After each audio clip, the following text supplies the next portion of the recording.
The rain hit the window like someone was throwing gravel.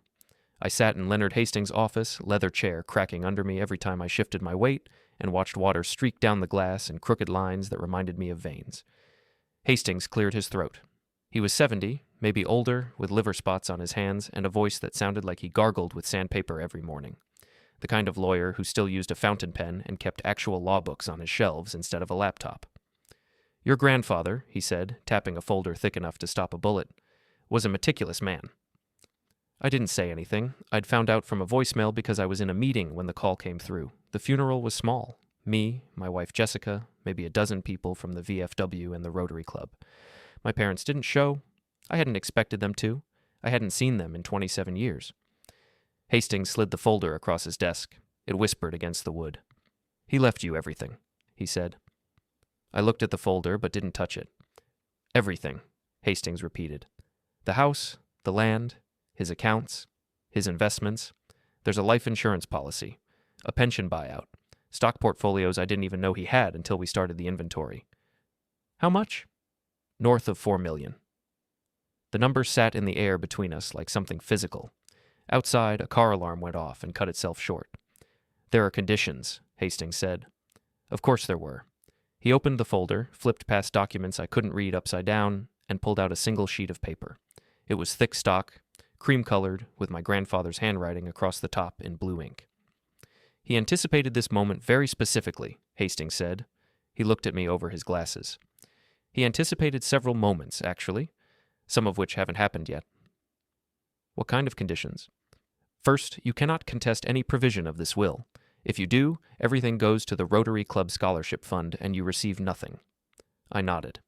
"Second, you cannot transfer, gift, or otherwise redistribute any portion of the inheritance to Paul or Margaret Dalton for a period of no less than 5 years from the date of probate."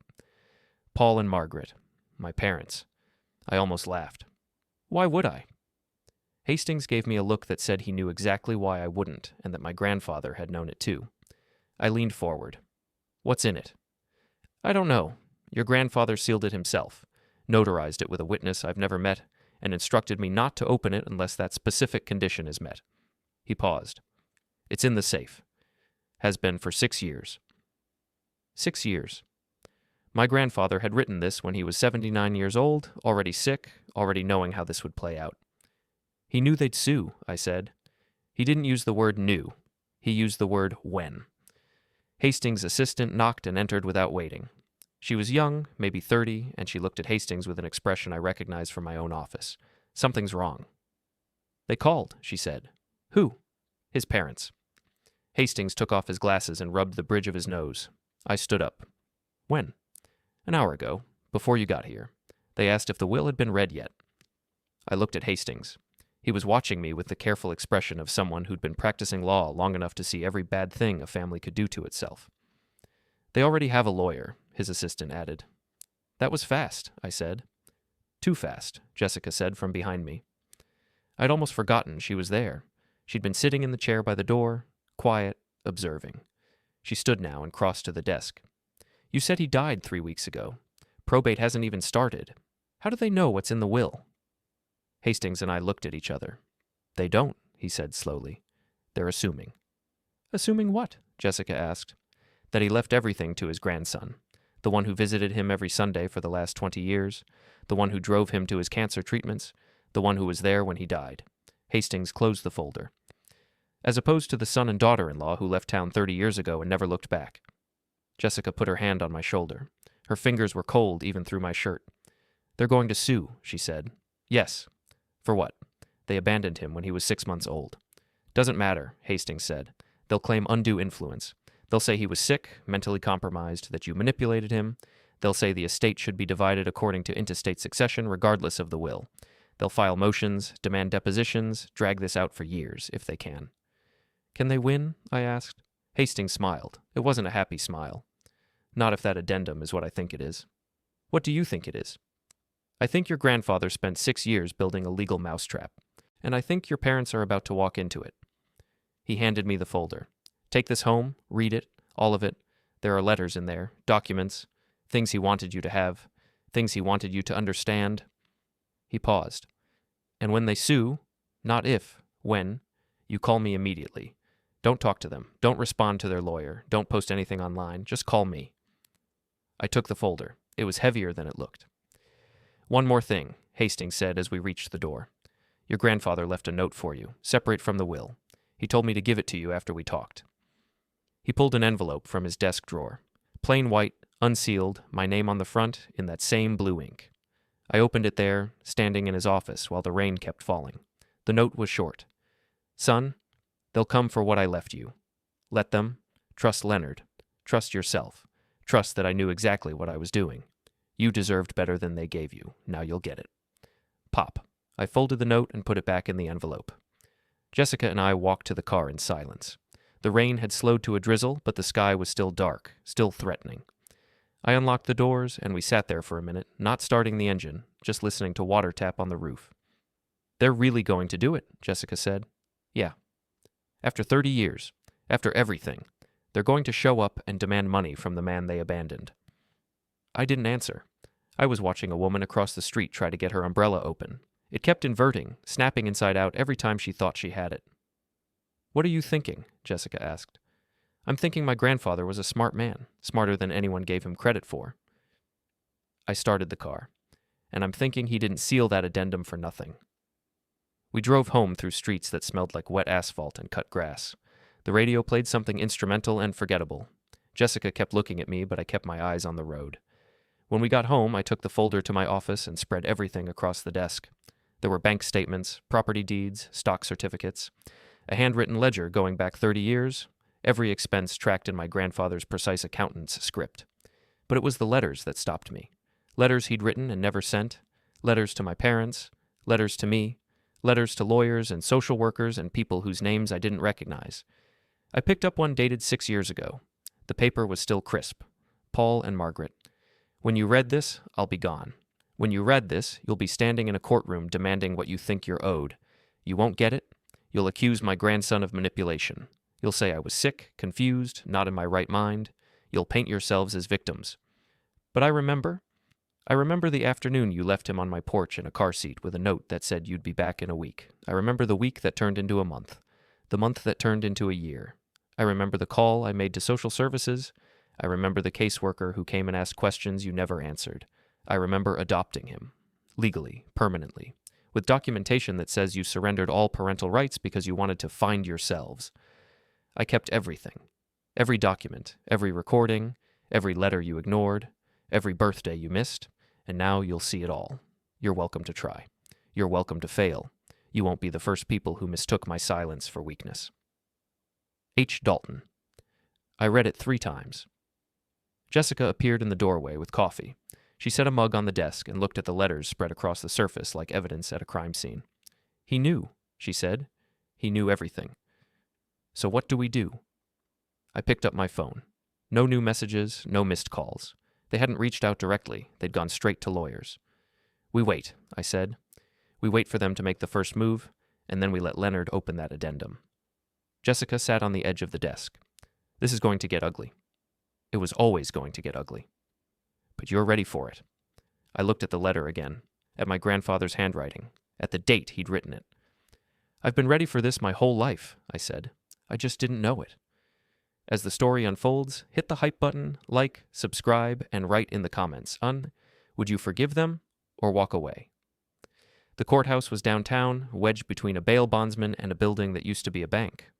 It was built in the 70s, all concrete and narrow windows, the kind of architecture that looked depressing even on sunny days. Today wasn't sunny. The lawsuit arrived by certified mail on a Tuesday. Jessica signed for it while I was at work. When I got home, she had it laid out on the kitchen table like something that might explode if we weren't careful. Restitution, she said, pointing at the complaint. Oh, they're suing for restitution. I picked it up. The language was dense, full of legal terms that meant nothing to anyone except lawyers. But the core claim was simple. Paul and Margaret Dalton, birth parents of Thomas Henry Dalton, were filing suit against the estate of Henry James Dalton for wrongful appropriation of assets that should have been divided according to state intestate succession law, notwithstanding any will or testament, on the grounds of undue influence and mental incapacity. They're saying he was crazy, I said. They're saying you made him crazy. I read further. There it was, buried in paragraph 6. claims that I had isolated Henry Dalton from his family, manipulated him during his illness, exploited his deteriorating mental state, and coerced him into disinheriting his rightful heirs. His rightful heirs, I said out loud. They left me in a car seat and disappeared for 30 years. Jessica took the papers from me and flipped to the last page. They filed 3 days after the funeral. They had this drafted before he was cold. I called Leonard Hastings from my cell phone. He answered on the first ring. "I've been expecting this call," he said. They filed. "I know. I got my copy this morning." "What happens now?" "Now we file a response. We deny everything. We demand they prove their claims, and we schedule a hearing." He paused, and I opened the addendum. "When?" "Tomorrow. My office. Bring your wife." We met him at 10 in the morning. The rain had stopped, but the air still smelled wet. Hastings was already in his office, the addendum on his desk still sealed. It was a large envelope, the kind you'd mail a manuscript in. Across the seal, my grandfather had written his initials and the date in black marker. Hastings had a letter opener in his hand. "Before I open this," he said, "I want you to understand what it represents. Your grandfather spent the last years of his life preparing for this exact scenario. What's in here isn't evidence he collected after the fact. It's documentation he gathered methodically, legally, and with the help of professionals who knew exactly what he was doing." He slid the opener under the seal and pulled. The envelope tore with a sound like tearing fabric. Inside were documents. Dozens of them. Hastings pulled them out and began laying them across his desk in neat rows. "Adoption decree," he said, putting down the first, "dated 29 years ago. The legal surrender of parental rights by Paul and Margaret Dalton." Second document. Notarized statement from the social worker who handled your case. She's retired now, living in Florida, but she's willing to testify if necessary. Third document. Financial records showing that Paul and Margaret received a $15,000 settlement from your grandfather in exchange for signing the adoption papers. The check was cashed. The bank kept the image. I stared at that one. "They sold me?" I asked. "They accepted financial compensation in exchange for signing away their parental rights. Legally, yes." Jessica made a sound like she'd been punched. Fourth document. Letters. Your grandfather kept every letter they ever sent him. There are 4, all asking for money, none asking about you. Hastings kept pulling documents, phone records, witness statements, photographs, a timeline that stretched back 3 decades and didn't have a single gap. "There's more," Hastings said. He pulled out a thumb drive. "Audio recordings. Your grandfather recorded every phone call he had with your parents over the last 10 years. He used a service that's completely legal in this state as long as one party to the conversation knows they are being recorded." "He knew they'd do this," I said. "He didn't just know. He planned for it." Hastings held up the last document. And this is what he wanted me to show them first. It was a letter, addressed to Paul and Margaret Dalton, care of their attorney. I read it. "You're about to lose. You're about to stand in front of a judge and explain why you abandoned your son, took money to sign away your rights, and disappeared for 30 years. You're about to be asked why you never sent a birthday card, why you never called, why you showed up the moment there was money to take but never showed up when there was a life to raise. You're about to have every lie you've ever told yourself exposed in a public courtroom. You're about to learn what consequences feel like. Withdraw your lawsuit, walk away, disappear again. Your choice." Henry Dalton. "He wanted them to see this before the hearing?" Jessica asked. "He wanted them to have a chance to run," Hastings said. "And he wanted them to be too arrogant to take it. So we send this. Already did. This morning. Certified mail, signature required." Hastings checked his watch. "They'll have it by lunch." We waited. I went back to work. Tried to focus on spreadsheets and client calls and the normal rhythm of a normal job.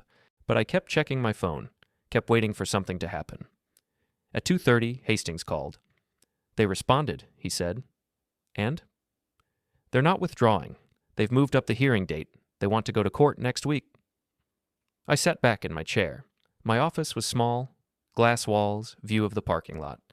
I could see Jessica's car 3 rows down. "Why would they rush it?" I asked. "Because they think we're bluffing. They think the letter is intimidation. They think your grandfather was a sick old man who kept some letters and we're trying to scare them." "So, they're calling our bluff. They're walking into the trap." "When's the hearing?" "Friday, 10 a.m., County Courthouse, Judge Patricia Brennan presiding." "What do we do until then?" "Nothing. Don't call them. Don't reach out. Don't give them anything they can use. Just show up on Friday and watch." I hung up. Jessica texted me an hour later. Saw the news? Channel 7 picked it up. Local lawyer's grandson sued by parents over inheritance. They found a picture of your grandfather. I looked it up. There it was. Small story, bottom of the website. The headline read, Family feud over fortune. Parents sue son for share of inheritance. They'd interviewed someone, a legal expert who said these cases were rarely successful, but always messy. They'd found a photo of my grandfather from 10 years ago, standing outside the VFW hall. They'd used stock photos of a gavel for the rest. The comments were predictable. Half the people saying I probably manipulated a sick old man, half saying my parents were vultures. Nobody knowing anything real. I closed the browser. On Thursday night, I couldn't sleep. I got up at 2 a.m. and found Jessica in the kitchen, drinking tea, staring at her laptop. I've been reading their lawyer's website, she said. And? He specializes in estate disputes. He's won cases like this before. He knows what he's doing. So do we. Does Leonard? Leonard practiced law for 40 years before your parents were born. He knows exactly what he's doing. She closed the laptop. I'm scared. Why? Because what if they win? What if 30 years of absence doesn't matter because they're still legally your parents? I sat down across from her. Then we appeal, and we keep appealing, and we make them work for every dollar, and we make sure everyone knows exactly who they are and what they did. That's not enough. It's what we have. She looked at me. Your grandfather gave you more than money. You know that, right? I know. He gave you proof. He gave you a weapon. He gave you the ability to destroy them in a way that's completely legal and completely permanent. I know that too. So use it. Friday morning was cold. The kind of cold that made your breath fog and your fingers ache. We got to the courthouse early. Leonard was already there, standing outside the main entrance with his briefcase and his long wool coat. They're already inside, he said. 3rd floor, courtroom C. We took the elevator. The building smelled like floor wax and bad coffee. Every sound echoed. When we reached the 3rd floor, I could see them through the courtroom window. My mother looked exactly the same. Older, sure, heavier. But the same face I remembered from photographs, the same expression. She was sitting next to my father, who looked like he'd aged 20 years since the last photo I'd seen. Their lawyer was talking to them, gesturing with his hands. My mother was nodding. My father was staring at the wall. Then my mother looked up and saw me through the window. She rolled her eyes. Actually rolled them, like I was an inconvenience, like I was a child throwing a tantrum, like I was the problem. I walked into the courtroom. The room went quiet. Then the judge entered and froze. She stood there for a full 3 seconds, looking at my parents, looking at me, looking at Leonard, and then back at my parents. Counsel, she said slowly. In my chambers? Now. We all filed into a small office behind the courtroom. Judge Brennan didn't sit. She stood behind her desk with her arms crossed. Mr. Hastings, she said, what exactly is going on here? Leonard opened his briefcase and pulled out the addendum. Your Honor, this case is not what it appears to be. Then what is it? It's a trap. The next week passed like watching ice melt. Every day felt longer than the one before. I went to work, came home, ate dinner, slept badly, and repeated the cycle. Jessica kept watching me like I might break. I kept telling her I was fine. We both knew I was lying. Leonard called twice. Once to confirm I'd be there for the hearing. Once to tell me he'd subpoenaed the social worker who'd handled my adoption. Her name is Patricia Hammond, he said. She's 74 now, retired in Florida, but she remembers your case. What did she say? She said your parents were the most selfish people she'd ever dealt with, and she dealt with a lot of bad parents. He paused. She's flying in Thursday night. She'll testify Friday morning. What about my grandfather's doctor? Dr. Rosen is ready. He has every medical record. Cognitive tests, psychiatric evaluations, the works. Your grandfather passed every single one right up until the week he died. They can't argue he was incompetent. They're going to try anyway. Voss filed a motion claiming the tests were manipulated. Can they do that? They can try. The judge will shut it down. But they're desperate. Desperate people do stupid things. Thursday night, I couldn't sleep at all. I gave up around 3 and went downstairs. Jessica found me in the kitchen an hour later, drinking coffee and staring at my laptop. What are you looking at? She asked. Their social media. She sat down next to me. On the screen was my mother's Facebook page. Public profile, no privacy settings. She'd posted that morning, a long paragraph about family betrayal and greedy children and the importance of honoring your parents. She's making this public, Jessica said. She's been making it public for weeks. I scrolled down. Oh, more posts. Pictures of her and my father looking concerned and sad. Comments from people I'd never heard of saying things like, family is everything, and so sorry you're going through this. They're playing the victim, Jessica said. Of course they are. Are you going to respond? No. Why not? Because tomorrow they have to answer to a judge, not to Facebook. I closed the laptop. We got to the courthouse at 9. The hearing was at 10, but Leonard wanted us there early. The parking lot was fuller than last time. I saw the media van from Channel 7. A reporter I recognized from the newspaper. This is going to be a circus, Jessica said. Let it be a circus, as long as we win. Leonard was waiting inside. He looked tired, but focused. Next to him was a woman I didn't recognize. Short, gray hair, glasses, a navy blue dress that looked expensive. Tom, this is Patricia Hammond, Leonard said.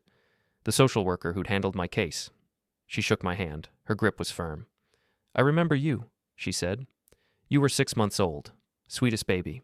Never cried. Your grandfather used to bring you to the office for meetings. I don't remember that. You wouldn't, but I do, and I remember your parents. I remember how they acted when we finalized the adoption, like they'd won the lottery. Can you testify to that? I can, and I will. We went into the courtroom. It was packed, every seat filled, people standing along the walls. My parents were already seated with Voss. My mother saw me, and her expression hardened. At exactly 10 o'clock, Judge Brennan entered. All rise. We stood. She sat. We sat. We're here for the continued hearing in Dalton v. Dalton Estate. Mr. Hastings, you may call your first witness. Leonard stood. The defense calls Dr. Michael Rosen. Dr. Rosen was 60, balding, wire-rimmed glasses. He'd been my grandfather's oncologist for 3 years. He took the stand, swore in, and settled into the chair like he'd done this 100 times. Leonard walked him through the basics. Education, credentials, how long he'd treated my grandfather. Dr. Rosen, in your professional opinion, was Henry Dalton of sound mind when he executed his will 6 years ago? Absolutely. How can you be certain? Because I administered cognitive function tests every 6 months as part of his cancer treatment. He scored in the 95th percentile across the board. Memory, reasoning, decision-making, all excellent. And 4 years ago, when he revised his will? Same results. No cognitive decline whatsoever. By that point, he was physically weak. The cancer had progressed, but mentally he was as sharp as ever. I spoke with him the day he signed that confirmation. He knew exactly what he was doing. Leonard picked up a document. Your Honor, I'd like to submit Dr. Rosen's complete medical records for Henry Dalton into evidence. Any objection, Mr. Voss? Voss stood. Your Honor, we'd like to cross-examine the witness. Go ahead. Voss approached the stand. Dr. Rosen, you testified that Mr. Dalton was taking significant pain medication during his final months. Yes. Opioids? Yes. Isn't it true that opioids can affect cognitive function? They can, in high doses over extended periods. And Mr. Dalton was on high doses. He was on appropriate doses for his level of pain. But high doses nonetheless. Medically appropriate doses. Did you conduct cognitive tests while he was on these medications? I did, multiple times. His scores remained consistent. Voss pulled out a paper. Doctor, I have here a study from the Journal of Pain Management that suggests long-term opioid use can impair decision-making capacity. I'm familiar with the study. Then you agree that Mr. Dalton's decision-making could have been impaired? No, I don't agree with that at all. But the study clearly states, the study is about chronic pain patients on sustained high-dose opioids. Mr. Dalton was on carefully managed medication that was adjusted regularly. His cognitive function was monitored constantly. There's no evidence of impairment. Voss pressed for another 10 minutes but got nowhere. Dr. Rosen was unshakable. When Voss finally sat down, Leonard stood again. Dr. Rosen, one final question. Did Henry Dalton ever express concern to you about his family contesting his will? Yes. What did he say? He said his son and daughter-in-law would probably try to claim he was mentally incompetent. He thought it was funny. Funny? He said they'd spent 30 years thinking he was a fool, and they were about to find out how wrong they were. The courtroom stirred. Thank you, Doctor. No further questions. Dr. Rosen stepped down. Judge Brennan made a note. Mr. Hastings, your next witness. The defense calls Patricia Hammond. The social worker took the stand. She looked smaller sitting down, but her voice was clear and strong. Leonard started gently. Ms. Hammond, you were the social worker assigned to Thomas Dalton's case in 1996? I was. Can you describe the circumstances of that case? Thomas was 6 months old. He'd been left in the care of his grandfather, Henry Dalton, by his parents, Paul and Margaret Dalton. The arrangement was supposed to be temporary, but the parents never returned. How long before you got involved? 3 months. Henry Dalton called our office. He said he'd been caring for his grandson full-time, the parents hadn't visited, and he wanted to make the arrangement legal. What did you find when you investigated? I found that Paul and Margaret Dalton were living 2 hours away. They had jobs. They had an apartment. They were perfectly capable of caring for a child. They simply chose not to. Did you speak with them? I did, multiple times. What did they say? They said they weren't ready to be parents, that it was too hard, that Henry had offered to help and they'd accepted. Did they ask to see Thomas? No. The room was silent. Not once? Leonard asked. Not once. I offered to arrange supervised visits. They declined. I suggested counseling. They refused. All they wanted to know was whether Henry would keep taking care of the baby so they didn't have to. My mother stood up. That's not true. Judge Brennan slammed her gavel. Mrs. Dalton, sit down or I'll have you removed. My father pulled her back down. She was shaking. Leonard continued. Ms. Hammond, what happened next? Henry Dalton filed for legal adoption. Paul and Margaret signed the papers without hesitation. Did they receive compensation? Yes, and $15,000? Did they ever ask to reverse the adoption? No. Did they ever contact you after the adoption was finalized? No. Did they ever contact Thomas? Not to my knowledge. Leonard picked up a document. Your Honor, I'd like to submit Ms. Hammond's original case file into evidence. It includes her notes, her observations, and her recommendation to the court. Any objection? Voss stood slowly. Your Honor, this witness is testifying about events that happened 30 years ago. Memories fade. Details get confused. My memory is perfectly clear, Hammond said sharply. I remember this case because it bothered me then, and it bothers me now. Those parents walked away from a healthy, beautiful baby because it was inconvenient, and now they're back because it's convenient. Your Honor, Voss said. Sit down, Mr. Voss. The witness can answer. Judge Brennan looked at Hammond. Continue. I've been a social worker for 40 years. I've seen terrible things. Abuse, neglect, poverty, addiction. But what I saw with the Daltons was different. It wasn't desperation. It wasn't inability. It was pure selfishness. They didn't want to be parents, so they stopped being parents. And Henry Dalton stepped in and saved that boy's life. My throat was tight.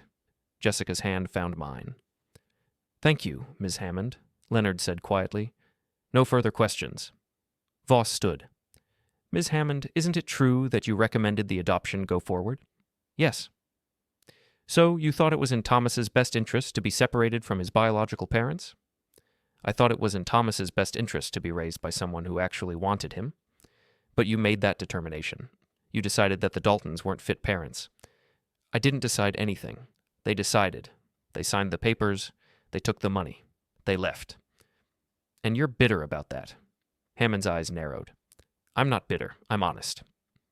Voss tried a few more questions, but got nowhere. Hammond was granite. When she stepped down, Judge Brennan called a recess. During the recess, I stood in the hallway while Leonard talked to Hammond. Jessica was on her phone, scrolling through messages. People were staring at us. I could hear whispers, some supportive, some not. A reporter approached. Young guy, maybe 25, recorder in his hand. Mr. Dalton, can I ask you a few questions? No. Just a quick statement about how you're feeling? No. Your parents are saying you manipulated your grandfather. Do you have a response? Jessica stepped between us. He said no. The reporter backed off. Voss appeared next to my parents at the other end of the hall. They were arguing. I could see my mother gesturing angrily. My father looked like he wanted to disappear into the wall. Leonard came back. They're panicking. Good. Voss is trying to get them to withdraw. Your mother won't hear it. She's going to make him call them as witnesses, isn't she? Probably, which is a mistake. But I'm not going to stop them from making mistakes. We went back inside. The courtroom was even more packed than before. Someone had alerted more media. I saw cameras in the back. Judge Brennan wouldn't let them film, but they were taking notes. Mr. Voss, the judge said, do you have witnesses? Voss stood. He looked like a man walking to his own execution. The plaintiffs call Margaret Dalton. My mother walked to the stand like she was walking a runway, confident, chin up. She wore a black dress and pearls, grief costume. She swore in and sat down. Voss started carefully. Mrs. Dalton, can you tell the court about your relationship with your father-in-law? Henry was a difficult man, she said. He never approved of me. Never thought I was good enough for his son. When we had Thomas, he immediately started trying to take control. How so? He insisted on being there for the birth. He bought baby furniture without asking. He showed up at our apartment unannounced. He made us feel like we couldn't do anything right. And when you accepted his help with childcare? It was supposed to be temporary, a few months while we got on our feet, but he refused to give Thomas back. I almost laughed. Leonard put a hand on my arm. He refused? Voss asked. He said we were unfit parents. He said he was keeping Thomas. He threatened to call social services if we tried to take him back. Did he threaten you financially? Yes. He said if we didn't sign the adoption papers, he'd make sure we never saw a dime of his money. We were broke. We didn't have a choice. Leonard stood. Objection. That directly contradicts the testimony of Ms. Hammond, who stated that the plaintiff signed willingly and never requested visitation. Sustained. Mrs. Dalton, please stick to facts you can substantiate. My mother's face reddened. I am sticking to facts. Henry manipulated everyone. He made us look bad so he could keep Thomas. Why didn't you contest the adoption at the time? Voss asked. We were scared. We were young. We didn't know our rights. And over the following 30 years? We thought about Thomas every day, but Henry had convinced him we'd abandoned him. We knew if we reached out, Tom would reject us. Did you ever try? We sent letters. Henry must have hidden them. Leonard stood again. Objection. Speculation. And contradicted by evidence already submitted showing only 4 letters over 30 years, all requesting money. Sustained. My mother glared at Leonard. You don't know what it was like. You weren't there. Mrs. Dalton, the judge said, answer the questions you're asked. Voss tried to salvage it. Mrs. Dalton, why are you here today? Because I want my son to know the truth. I want him to know we never stopped loving him. And I want him to understand that the money Henry left him was built on a lie. What lie? That we abandoned him. We didn't abandon him. We were forced out. By whom? By Henry. By the system. By everyone who believed his version instead of ours. Voss nodded. Thank you. No further questions. Judge Brennan looked at Leonard. Cross-examination? Leonard stood. He didn't move from behind the table. He just looked at my mother. Mrs. Dalton, you testified that you were forced to sign adoption papers. Is that correct? Yes. You were threatened financially? Yes. Were you threatened physically? No, but were you threatened legally with anything you hadn't already done wrong? I don't understand the question. Were you guilty of child abandonment when you left Thomas with your father-in-law for 3 months without contact? She hesitated. We didn't abandon him. You left him with someone else and didn't visit for 3 months. What would you call that? Temporary childcare. Without telling anyone it was temporary, without setting an end date, without checking on his welfare. We called Henry. Leonard pulled out phone records. These are Henry Dalton's phone records from 1996. No calls from you or your husband during the 3 months in question. Would you like to revise your statement? My mother's jaw tightened. We may have called his neighbors. Which neighbors? I don't remember. You don't remember because it didn't happen. Leonard picked up another document. Ms. Hammond testified that you never requested visitation during the adoption process. You testified that you sent letters Henry hid. Which is it? Both. Both. You sent letters that he hid and also never requested visitation during the legal process? The letters were before the adoption. Show me one. I don't have them. Because they don't exist? Because Henry destroyed them. Mrs. Dalton, Henry Dalton kept everything. Every receipt, every document, every scrap of paper. Are you seriously suggesting he kept 4 letters asking for money but destroyed letters expressing parental love? She didn't answer. Let me ask you about the money, Leonard continued. You testified you were forced to accept $15,000. Is that correct? We had no choice. What would have happened if you'd refused? He wouldn't have helped us. Help you with what? With everything. With raising your son? Yes. The son you'd already left with him for 3 months? It was complicated. It's very simple, Mrs. Dalton. You took money in exchange for signing away your parental rights. That's not force. That's a transaction. We were desperate. You were desperate enough to take $15,000, but not desperate enough to keep your child? Voss stood. Objection. Argumentative. I don't remember specific calls. Let me refresh your memory. He pressed play. My mother's voice filled the courtroom. "We'll sue." "I know you will. I'm counting on it." The playback stopped. "Does that refresh your memory?" Leonard asked. My mother was pale. "That's out of context. He was keeping it from us. It was his money. He earned it. He could leave it to whoever he wanted. We're his family. You stopped being his family 30 years ago." "You can't say that." "I don't have to." "You already said it. When you signed the adoption papers. When you cashed the check. When you disappeared." My mother stood up in the witness box. "I'm not going to sit here and be attacked." Judge Brennan's gavel came down hard. "Mrs. Dalton, sit down. He's twisting everything. Sit down, or you'll be held in contempt." My mother sat, shaking. Leonard wasn't done. "Mrs. Dalton, in the 30 years between signing the adoption papers and filing this lawsuit, how many times did you visit Thomas?" "Henry wouldn't let us." "How many times did you try?" Silence. "How many birthday cards did you send?" Silence. "How many Christmas presents?" Silence. "How many phone calls?" "He changed his number." "He was listed in the phone book. How many calls?" She looked at Voss. He looked away. "I don't remember," she said quietly. "You don't remember because the answer is 0. Leonard picked up the 4 letters. "These are the only communications you ever sent. 4 letters, all asking for money. Would you like me to read them aloud?" "No." "Your Honor, I'd like to submit these letters into evidence." "So ordered." Leonard looked at my mother one more time. "You're not here because you love your son. You're here because you love money, and your father-in-law knew it. That's why he left you nothing. That's why he documented everything, and that's why you're going to lose." "Objection!" Voss shouted. "Withdrawn. No further questions." My mother was crying now. Real tears or fake, I couldn't tell. She stepped down and went back to her seat. My father put his arm around her, but she shook him off. Judge Brennan looked at Voss. "Any other witnesses?" "Your Honor, the plaintiffs call Paul Dalton." My father stood slowly. He looked older than he had 2 weeks ago. He walked to the stand like a man walking through mud. He swore in and sat down. Voss tried to be gentle. "Mr. Dalton, can you tell the court why you're here today?" My father looked at me. Our eyes met. "I don't know," he said. The courtroom went silent.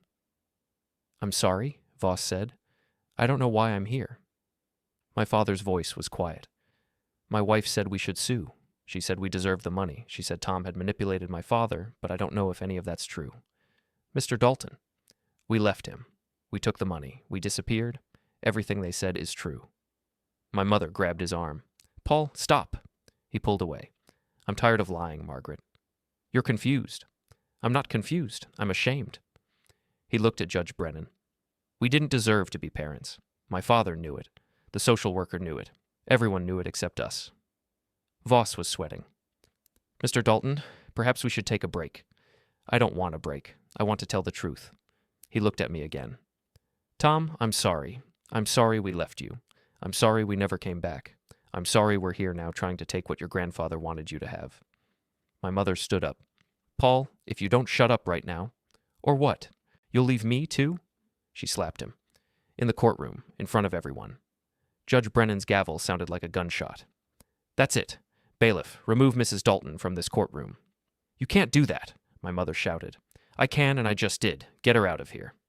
2 bailiffs approached. My mother tried to pull away, but they each took an arm and escorted her out. She was screaming the whole way. The doors closed behind her, and the room went silent. Judge Brennan looked at my father. "Mr. Dalton, do you need a moment?"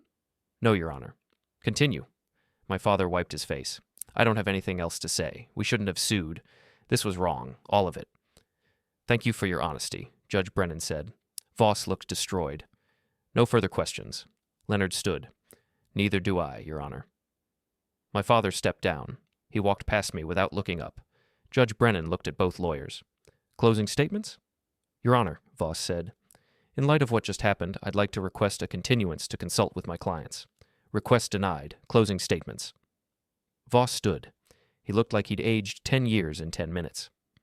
"Your Honor, this case began as an attempt to right what my clients perceived as an injustice. Whether that perception was accurate is now a matter of some debate. What's clear is that this is a family torn apart by decades of hurt and miscommunication. I ask the court to consider that whatever mistakes were made, they came from a place of pain, not malice." He sat down. Judge Brennan looked at Leonard. "Mr. Hastings?" Leonard stood. "Your Honor, Pain doesn't excuse abandonment. Regret doesn't erase 30 years. And apologies don't change the fact that Henry Dalton made a clear, legally sound, morally justified decision to leave his estate to the grandson he raised and loved. He paused.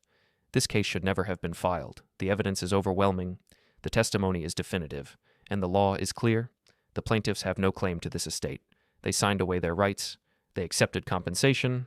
They chose to leave, and they chose to stay away. The court should dismiss this case and award costs to the defendant. He sat down. Judge Brennan made notes. The courtroom was absolutely silent. Finally, she looked up. I'll issue my ruling Monday morning. We're adjourned. The weekend felt like falling. Saturday passed in a blur. Sunday was worse. I couldn't eat, couldn't focus. Jessica tried to distract me, but nothing worked. Monday morning, we were back in the courthouse at 9. The courtroom was packed again, more media, more cameras outside. My mother was there, sitting as far from my father as the table allowed. He looked like he hadn't slept. She looked like she was ready for war. At exactly 9:30, Judge Brennan entered. We stood, she sat, we sat. I've reviewed all evidence and testimony presented in this case, she began. I've considered the arguments made by both sides, and I've reached a decision. She looked at my parents. This case is, without question, one of the most clear-cut failures of parental responsibility I've encountered in my 20 years on the bench. The evidence shows that Paul and Margaret Dalton voluntarily, knowingly, and legally surrendered all parental rights to their son in exchange for financial compensation. They did not contest this action at the time. They did not seek visitation. They did not maintain contact. For 30 years, they made no meaningful attempt to be part of their son's life. My mother opened her mouth. Judge Brennan raised a hand. I'm not finished. Medical testimony supports this. Legal testimony supports this. There is no evidence of undue influence. There is no evidence of incapacity. There is only evidence of a grandfather who loved his grandson and wanted to ensure his future. She picked up a document. The plaintiffs claim they were forced to sign adoption papers under duress. The evidence contradicts this. They claim they maintained contact with their son. The evidence contradicts this. They claim they were prevented from being parents. The evidence shows they chose not to be parents. She set the document down. I'm dismissing this case with prejudice, meaning it cannot be refiled. I'm ordering the plaintiffs to pay all court costs and legal fees for the defendant, and I'm making a finding of fact that this lawsuit was filed in bad faith for the purpose of financial gain rather than any legitimate legal grievance. My mother stood. You can't do this. Sit down, Mrs. Dalton. This is a kangaroo court. You decided against us from the beginning. Mrs. Dalton, sit down or I will hold you in contempt. I don't care. You're biased. You're... The gavel came down. Bailiff. The bailiffs moved toward my mother. She tried to run, actually tried to leave the courtroom. They caught her at the door. You can't do this, she screamed. That money is ours. We have rights. You have no rights, Judge Brennan said coldly. You signed them away 30 years ago. They dragged her out. The doors closed. The courtroom was silent except for my father, who had his head in his hands. Judge Brennan looked at me. Mr. Dalton, your grandfather clearly loved you very much. He wanted to ensure you were protected not just financially, but from people who would try to take advantage of you. I believe he succeeded. She paused. This court finds in favor of the defendant.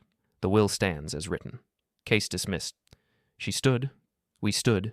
She left. It was over. Leonard turned to me. Congratulations. I couldn't speak. Jessica threw her arms around me. People were clapping. The reporters were rushing out to file their stories. My father was still sitting at the plaintiff's table. Voss had already left. He was alone. I walked over. He looked up. His eyes were red. I'm sorry, he said. I didn't know what to say to that. Your grandfather was a good man, he continued. Better than me, better than your mother, better than we deserved. He stood. I hope you have a good life, Tom. I hope you do all the things we never did. He walked past me and out of the courtroom. I stood there for a moment, watching him go. You okay? Jessica asked. I don't know. Leonard was packing his briefcase. The judge's ruling will be entered into the record today. The estate can proceed to final distribution. Everything your grandfather left you is legally yours with no encumbrances. What about my mother? She'll be released after she's processed for contempt, probably a fine, maybe a night in jail, but that's not your problem. We walked out of the courtroom into chaos. Reporters everywhere. Questions being shouted. Cameras flashing. Leonard pushed through. No comment, no comment. We made it to the parking lot. Leonard's car was in the back corner. We stopped there. "This is going to be news for a while," he said. "Local first, maybe regional. The human interest angle is too good. Abandoned child inherits fortune. Parents sue, get destroyed in court. The media will love it. I don't want to be famous for this. You won't be. Give it 2 weeks. Something else will happen and everyone will forget. But in the meantime, don't talk to reporters. Don't post online. Just let it fade." He got in his car and drove away. Jessica and I stood there in the parking lot. It was cold. The sky was gray. It felt like it should rain, but it didn't. "What do you want to do?" she asked. "I want to go to my grandfather's house." We drove in silence. The house itself was small. White siding, black shutters, a porch that wrapped around the front. I had a key. I'd kept it after the funeral, even though Leonard said the house was part of the estate and I owned it now. We went inside. It smelled like old coffee and furniture polish. My grandfather had been neat.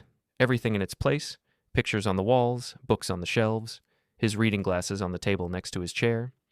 I sat in that chair. Jessica sat on the couch. "He knew," I said after a while. "He knew exactly what would happen. Every move they'd make, every argument they'd use.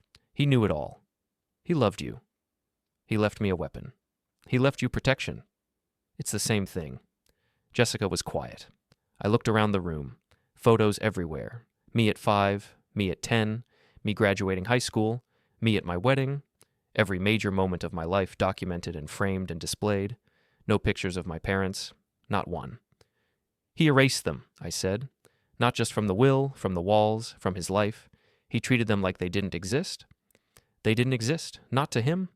Not in any way that mattered. Is that what I should do? Pretend they don't exist? I think you should do whatever lets you sleep at night." I got up and walked to the mantel. There was a picture there I'd never seen before. My grandfather holding me as a baby. He was smiling. I was asleep. Taped to the back of the frame was an envelope. I pulled it off. My name on the front, in his handwriting. I opened it. "Son, if you're reading this, you won. If you won, they showed up exactly like I knew they would. I'm not going to tell you how to feel about that. You're a grown man. You'll figure it out. But I want you to know something. I didn't build this case because I hated them. I built it because I loved you. You deserved better than they gave you. You deserved parents who put you first. You deserved people who showed up. I couldn't change what they did, but I could make sure they never benefited from doing it. The money isn't the point. The house isn't the point. The point is that you know, without any doubt, that you were wanted, that you were chosen, that you mattered. They made you feel abandoned. I wanted to make you feel protected. I hope I did. I love you. I'm proud of you. And I'm sorry I won't be there to see what you do next. But I know it'll be something good." "Pop," I read it twice. Jessica came and stood next to me. She read it over my shoulder. "He really did love you," she said quietly. "Yeah." "What are you going to do with all this? The house, the money, everything?" I folded the letter and put it back in the envelope.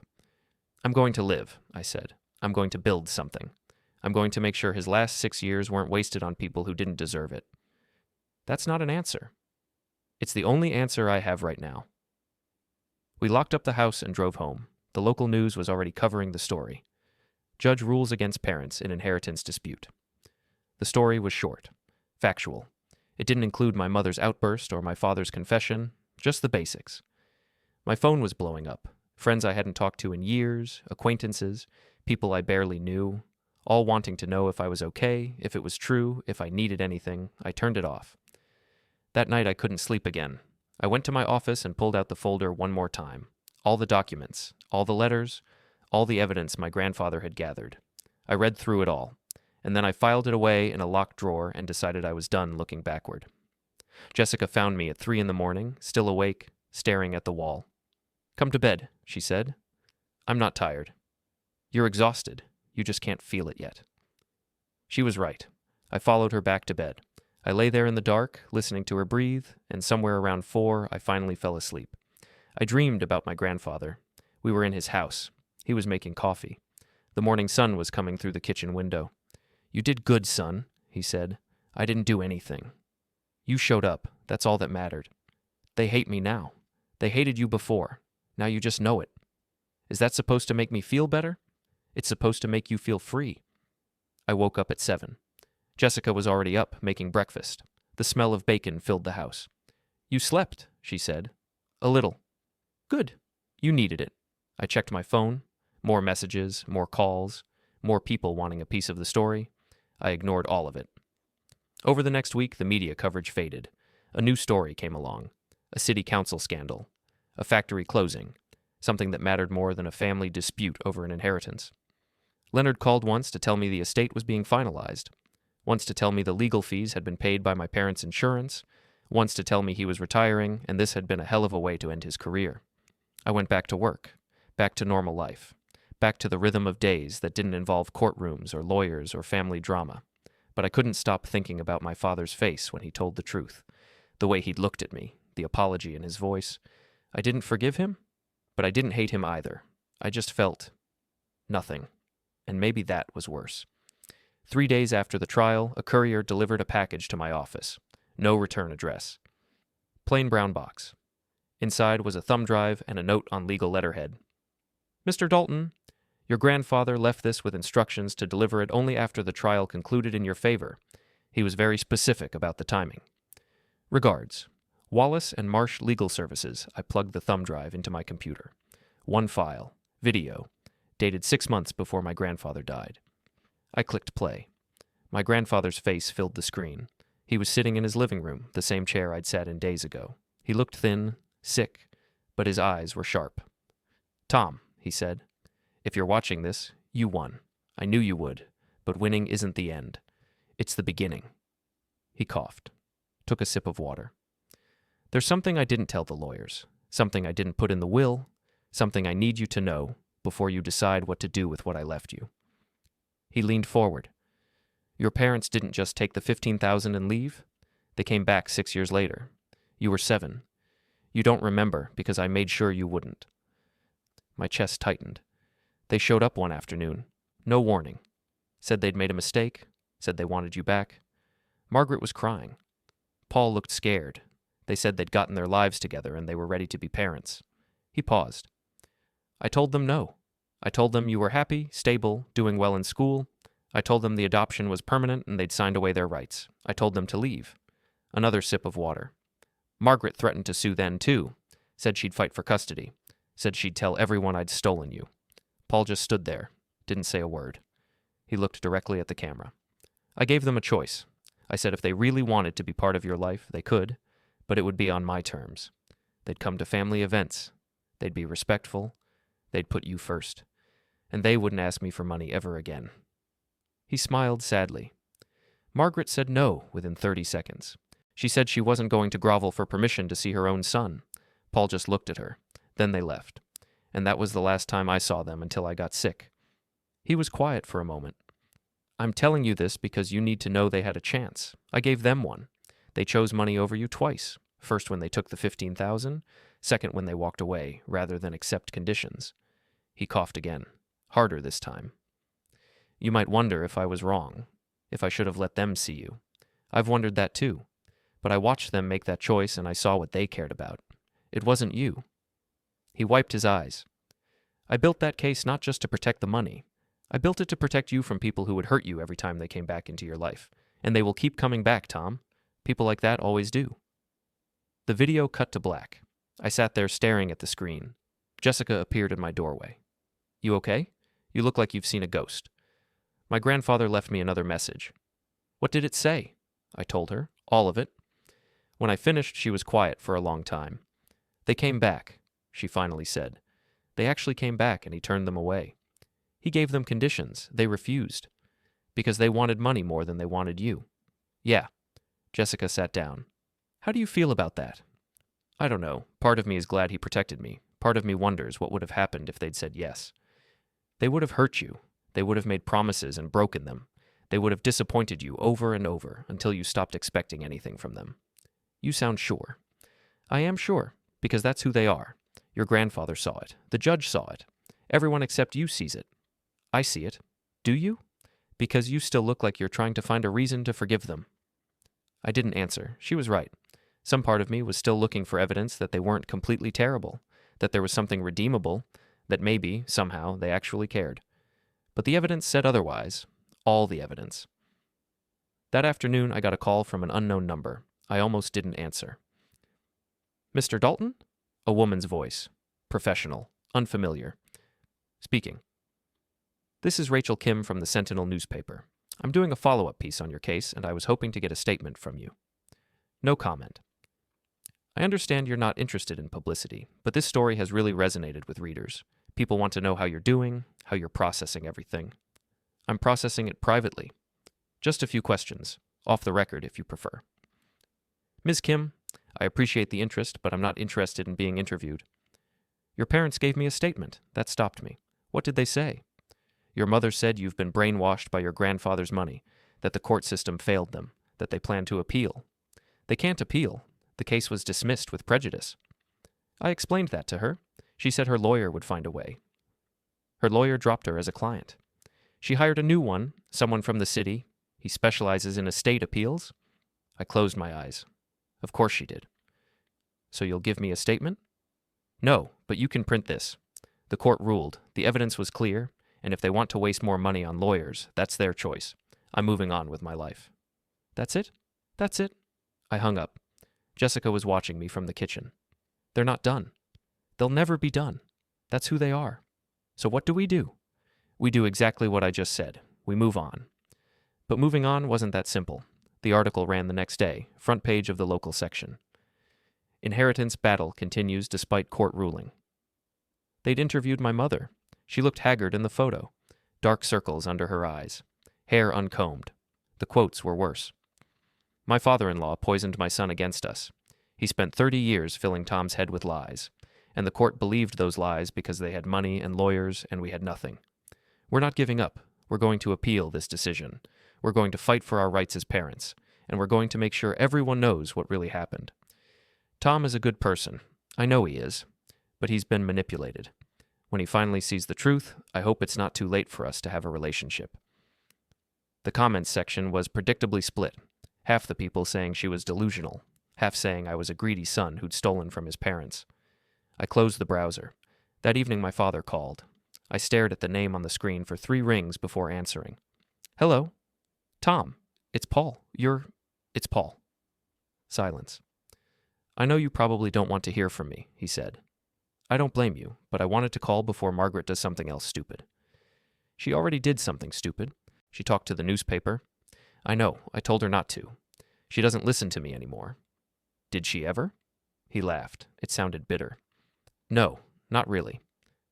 More silence. I'm leaving her, he said suddenly. I didn't know what to say to that. I should have left years ago. Decades ago. But I didn't have the courage. And then your grandfather died, and she saw an opportunity, and I went along with it because that's what I always did. But I'm done. Where are you going to go? I don't know yet. Somewhere she won't find me.